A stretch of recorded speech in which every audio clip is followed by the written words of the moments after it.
اتبع ما اوحی الیک من ربک لا الہ الا ہو واعرض عن المشرکین۔ اتبع امر ہے شروع میں، اتباع کر، ما اوحی الیک، ما جو اوحی جو وحی کیا گیا، مجہول ہے، جو وحی کیا گیا، الیک آپ کی طرف۔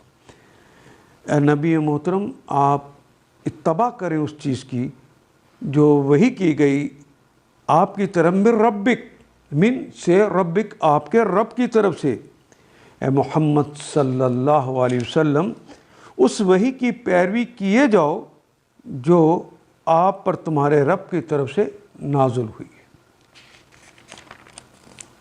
لا الہ الا ہوا، لا الہ کوئی الہ ہے ہی نہیں، لا نہیں ہے، الہ کوئی معبود ہے ہی نہیں، الا ہوا سوائے اس کے، وَأَعْرِضْ عَنِ الْمُشْرِكِينَ، وہ اور اعراض برتنا، الف امر کے لیے ہے، اعراض برتو، یہ کلمہ تو بار بار ہے، عن المشرکین، ان سے المشرکین، مشرکین سے تم اعراض برتو، یعنی مشرکین کے پیچھے نہ پڑو، انہیں کرنے دو، ہم نے تو بصیرت دے دی ہے، جو اس سے فائدہ اٹھائے گا وہ فائدہ اٹھا لے گا، اور جو اس سے کام نہیں لے گا، خود اندھا بن جائے گا، اس کا نقصان بھی خود اٹھائے گا، کیونکہ اس ایک رب کے سوا کوئی اور خدا نہیں ہے، اور مشرکین کے پیچھے نہ پڑو۔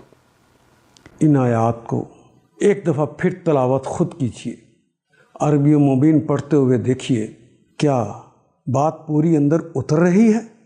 کیا یہ اردو کے سانچے میں ڈھلتی گئی ہیں عبارتیں؟ اگر بات سمجھ آنی شروع ہو گئی تو الحمدللہ یہی ہمارا ہدف ہے، اور یہ ہدف پورا ہو گیا۔ اللہ میرا اور آپ کا حامی و ناصر۔ الف لام